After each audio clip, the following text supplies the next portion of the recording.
Hello today and hello tomorrow. Kumusta ang lahat? Happy Tuesday to everyone. Today is January 16, 2024. So by next year, finish na yung kontrata ko. So, for the meantime, maybe I'm just to extend because I have planned to buy a secret.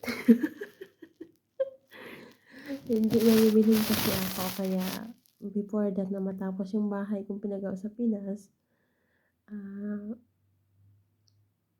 may bibilhin ako na katas dito sa Saudi, katas dito sa Middle East.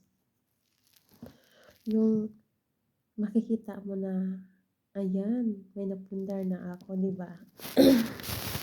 Yung dati naman ako nagtrabaho sa Pinas, baboy naman ang napundar ko, no?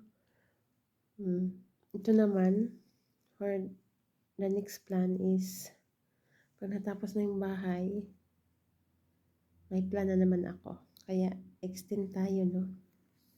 Di bahala, mamuti yung bulbul ng boyfriend ko sa US. Di bali, mamuti yung bulbul niya at saka buhok ko na kakahintay sa akin bago siya papunta ng Pinas. Kasi, hindi din tayo pwedeng umuwi dun sa Pinas na wala tayong mga plano. Kasi, boring din pag uwi ka doon na wala ka namang hanap buhay. Gusto ko, pag uwi ko may hanap buhay din ako doon sa Pinas kasi ayoko yung magtambay. Nako, kain tulog. Hinahanap din ng katawan ko yung trabaho. Usually, pag sanay ka sa trabaho, hinahanap-hanap mo, parang magkakasakit ka pag hindi ka kumikilos. Yung iba niyang mga tamad. Bakit kaya gustong-gusto nilang yung kain tulog? Usually, hindi po ako sanay sa kain tulog. Kasi yung umuwi ako sa Pinas, nakakasakit din ako dahil wala kang trabaho, kain tulog. Kaya usually, for the next uwi, na wala nang balikan sa Middle East, ayan, hopefully, and just for good, na may plano talaga ako. Hindi din habang buhay nandito tayo sa Middle East, no? Kailangan din nating magplano, no? Kaya kayong mga ka-OFW ko dyan, kung saan man kayo dito sa Middle East, mag-ipon tayo. At saka itong 2024, kailangan may mga plano na tayo, no? Kasi hindi habang buhay dito tayo tatanda, dito tayo habang buhay sa Middle East. Ang swerte naman ng mga Arabs country, yung mga Pilipina, dito tumatanda sa bansa nila. Hindi pwedeng ganun. Kailangan din may plano tayo sa buhay. Ayun.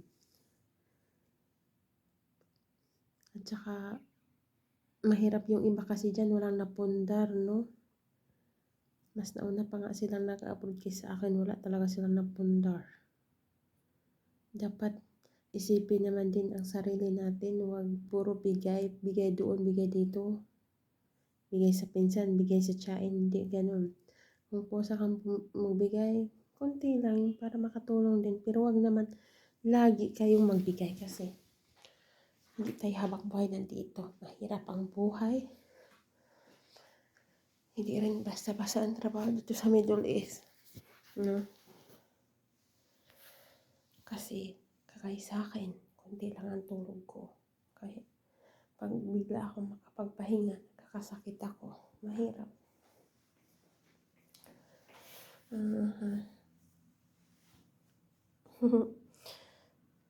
Hi guys, good morning Middle East.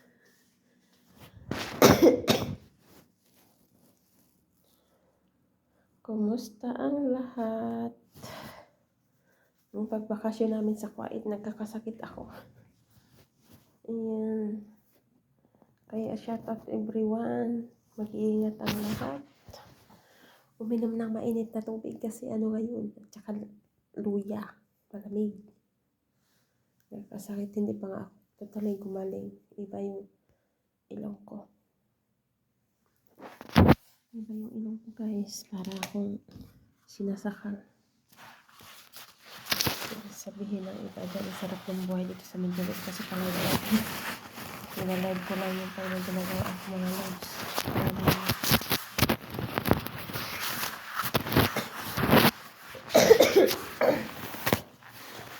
Dahil ito yung kasanayan ko. And that's all the kind and this. Mwah.